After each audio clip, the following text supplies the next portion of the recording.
Our next speaker is Sam Blondeau.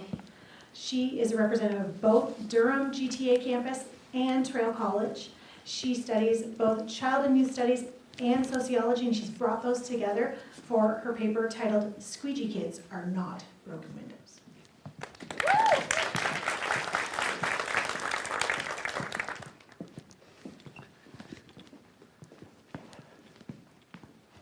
For years, I've been trying to explain to people that kids don't run to the streets. They're running away from something.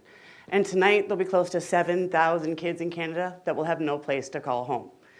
One of the realities of being a street kid is that you know that society looks at you like you're a problem that needs to be solved. And today, I stand here as a former street kid of the 90s to talk to you about the research that I've been doing all year on the history of street-involved youth in Canada. So my big research question was, I wanted to look at why Ontario decided to criminalize squeegee work with street-involved youth instead of some of the alternatives they were looking at the time, like the squeegee work program. So I looked over 50 articles of literature, from research papers to policy papers, and I was able to come up with three kind of main key themes that I pulled out with how people were looking at them. There was the biology, the victims, and the villains. So in the 1920s, essentially what they thought was that runaways were born, right? So all you had to do was make it so people who were homeless couldn't have kids. Then we wouldn't have a runaway problem. Then in the 70s, it became a mental health issue. It became a diagnosis. We had the runaway reaction. It wasn't until the 80s that society started to look at street kids as a victim of circumstances that were just beyond their control. But the problem was that didn't last very long. In 1982, there was this theory that popped up in a magazine called broken windows theory.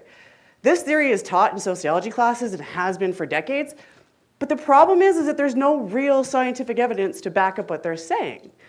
What they say is that in neighborhoods that have things like broken windows and graffiti, there's a higher chance of crime happening, which makes a lot of sense until I tell you they say squeegee kids are the broken windows. In the 90s, my friends went to the street corners with squeegees in order to try to make money as a way to have some dignity instead of sitting on the corner and begging. But what happened is Canada created the squeegee kid phenomenon.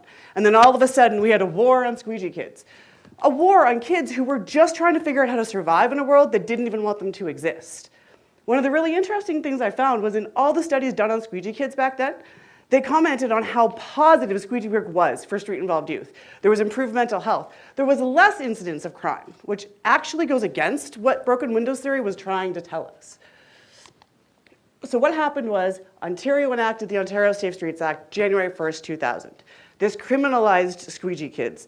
And even though squeegee kids have pretty much disappeared from Canada, the amount of tickets that have been issued under this act are enormous, to the point where Michael Bryant, the former Attorney General, has tried very hard to get this act taken away. None of it has ever worked. I hope to one day be a part of a group that will be able to get this act taken down so that the consequences from this idea don't get any worse than they already are. Thank you.